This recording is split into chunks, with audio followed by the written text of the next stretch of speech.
Alrighty, for the recording, this is the finals of Fight Night 3. We have Pinkie Pie versus Tay Vendara. Tay will have the option of play or draw. Feel free to get started whenever you're ready.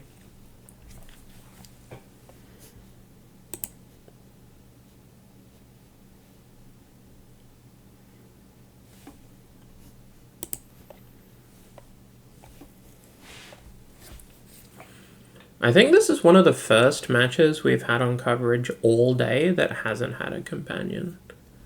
Which is kind of crazy. Scrubland Inquisition, great start.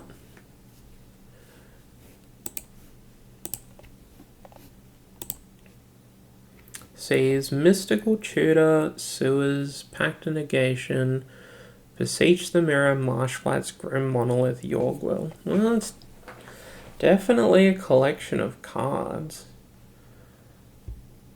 I don't know what you take here.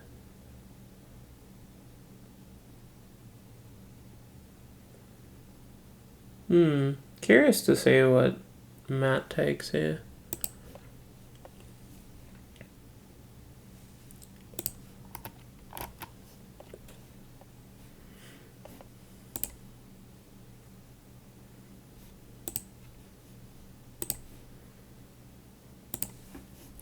Takes the Mystical Tutor. I think that's pretty reasonable. I think it was either that or Grim Monolith. I don't think you take Yorgwill here. You definitely don't take Pact.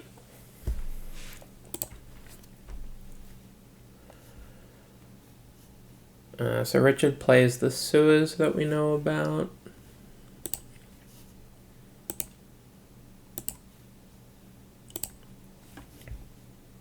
Keeps it on top, sure.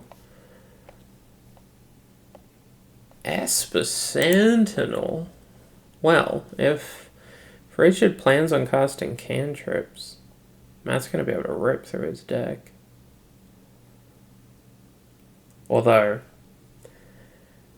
he currently doesn't have a cantrip in hand. I think he's had 2 turns to draw one.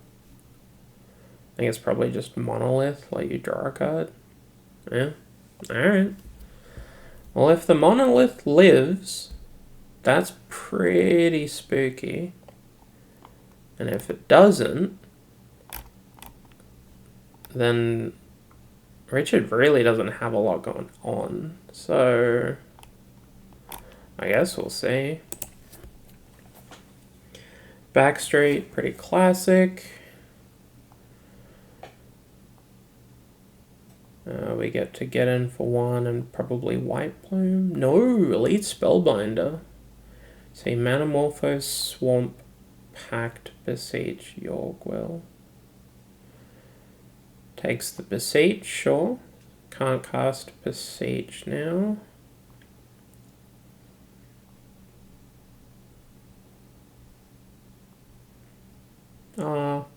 Can you?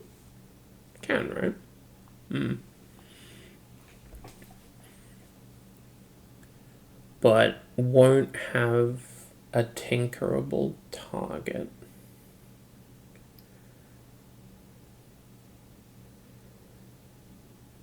Do you just fire off Manamorphose? Look for a petal? I mean, even if you hit Citadel, having to do it by playing a Swamp first is real sketchy.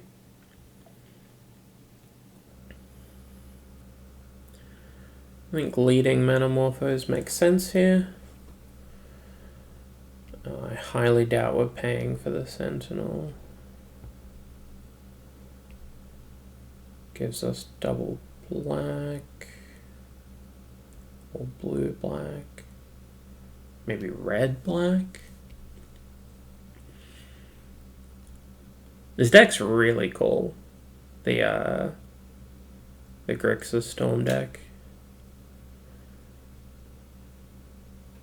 I mean, honestly, from the little that we've seen on Matt's deck, like Black-White Dead Guy Ale in the finals, that's dope.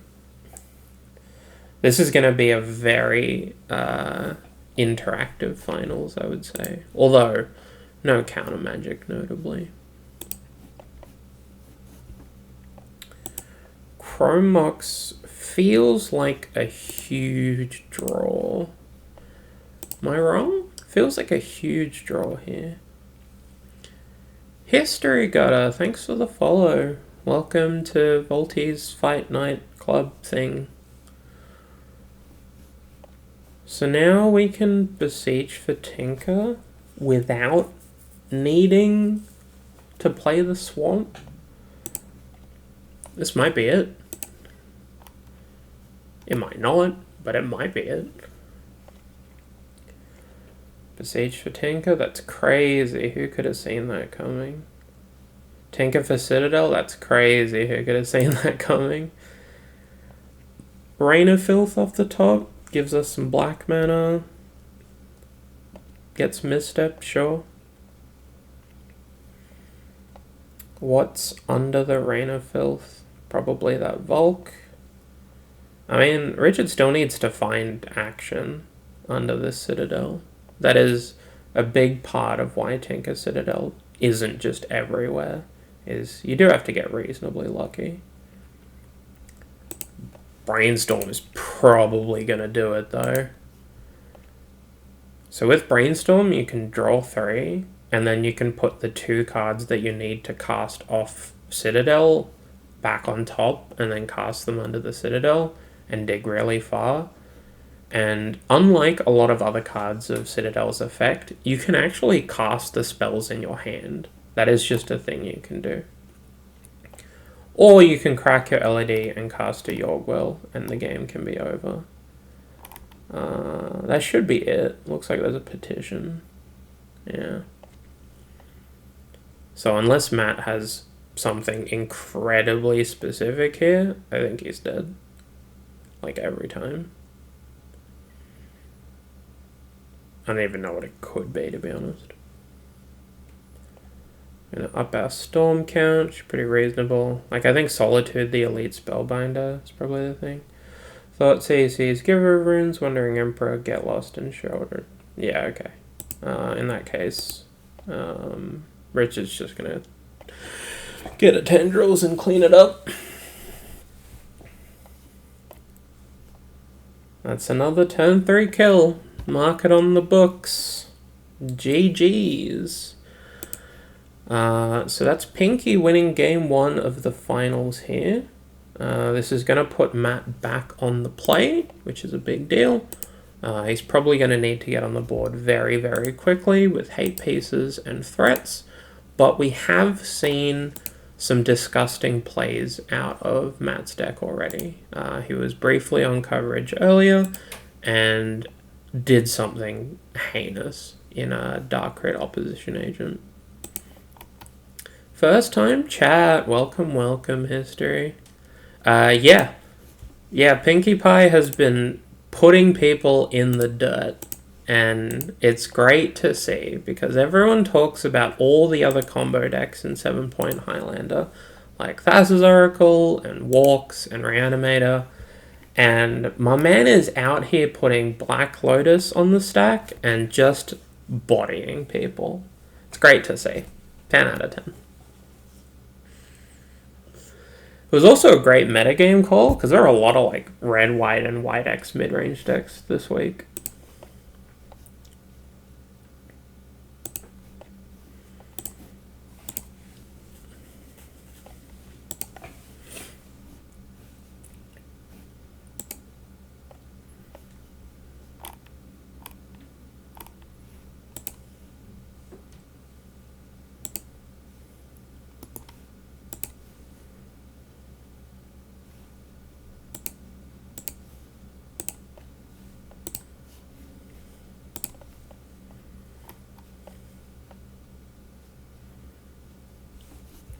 Alright, going into game 2.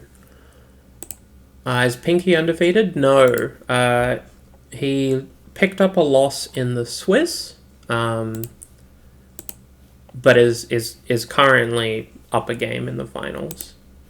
Tom Bott was undefeated in Swiss, and then lost to Pinky in the semis on the other side of the bracket.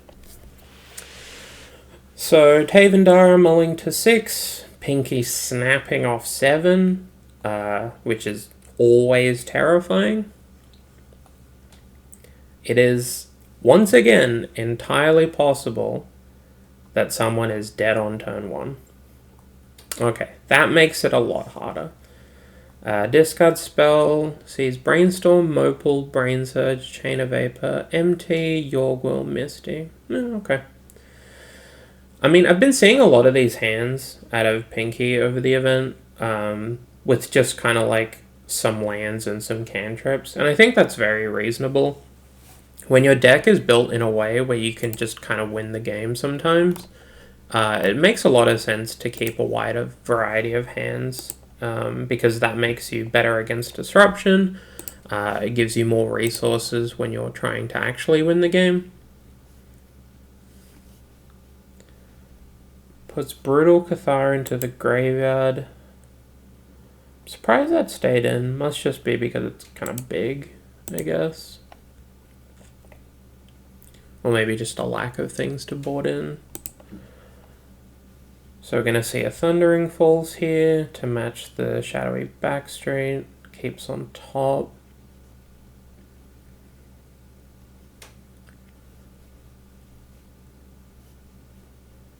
So Matt down here on the bottom mulled to 6 and kept a discard spell. So I would assume that Shadowy Backstreet was the other land he had access to, and he probably has some kind of white hate permanent for next turn. So Pinky's under a fair amount of pressure to do something here and actually try to win the game soon.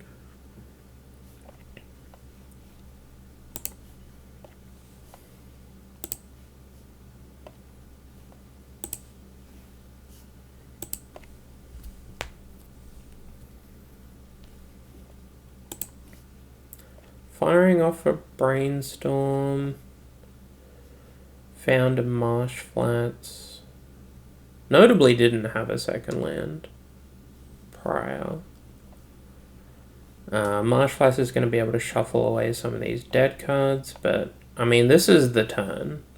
This is the turn Matt has to do something like big. And there's a bunch of different options, but it does have to be big. Yeah, this is decent. It's a lot of pressure.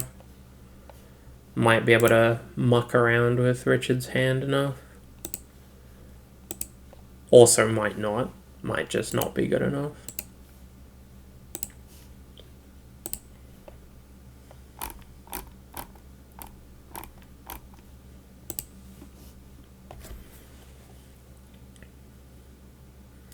It's interesting that this hasn't resolved yet. Kind of implies that Pinky had something? Could have cast Mystical Tutor in response, I guess.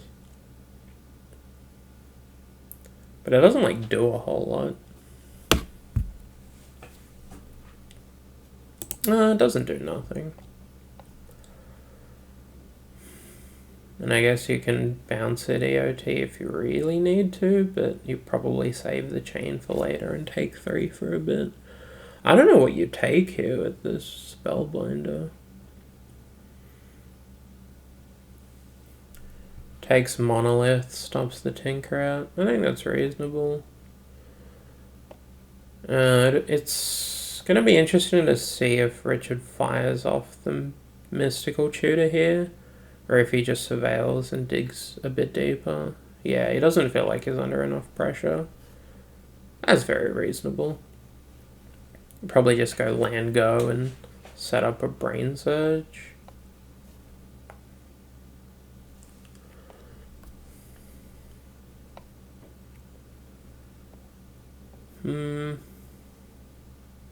So we know Pinky has a Swamp, Brain Surge, Chain of Vapor. Didn't cast an Upkeep MT, so probably not going to fire it off this turn cycle either. Has a Yorgwill with nothing to go with it. Do you fire off Brain Surge and try and hit Lotus? Doesn't really do anything. So I guess it's just Swamp Go. Sorcery Speed Brain Surge? Okay. I don't know what you're looking for here.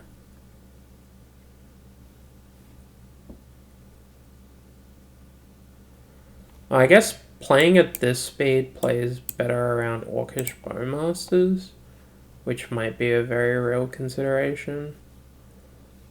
Otherwise, casting the Brain Surge later to play around discard spells might be cleaner. I'm curious to know what his timing reason was here. I'm guessing it's Bowmasters. Which is fair. I mean, 4 damage is so much damage. And here, if you just take 3, go to 15, and then get to untap, even if Matt introduces the initiative, you can probably kill next turn. Like a decent amount of the time. Adeline. Alright. Well, we've got pressure. Next turn, this is 5, 9. Next turn is 9 damage, assuming no changes to the board state.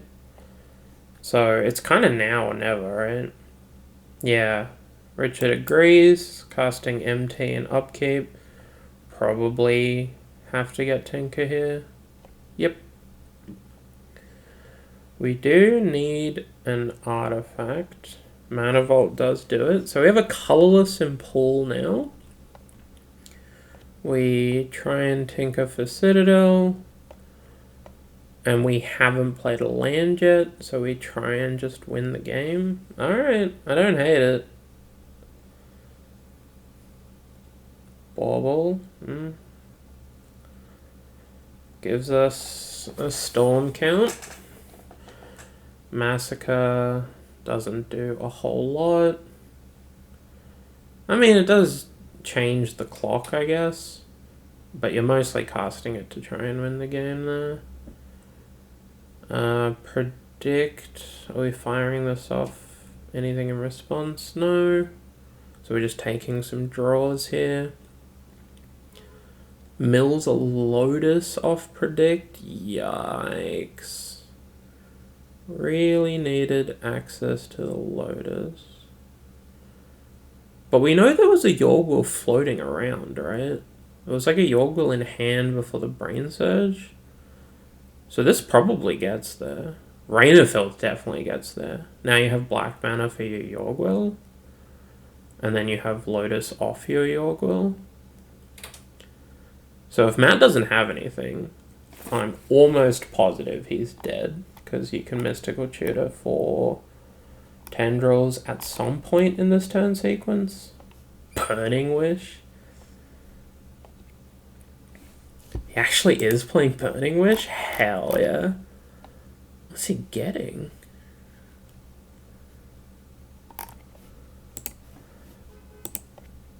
Gets Duress? Sure. So you sided out Duress and you want to know if... Yeah, that's fair. We don't have black mana. There we go. See, he's Get Lost in Delta. Nah, doesn't have anything. 07 indeed. GG's, well played. Yeah, that's it. Pinkie Pie wins the finals 2-0. We have seen so many Tendrils of Agony on the stack. And that's it. That's the ball game. So, Pinkie Pie in first place. We then had Tay Vindara in second. And in the third and fourth slot, we had Tombot and Sahar. Congratulations to all of the players who did well.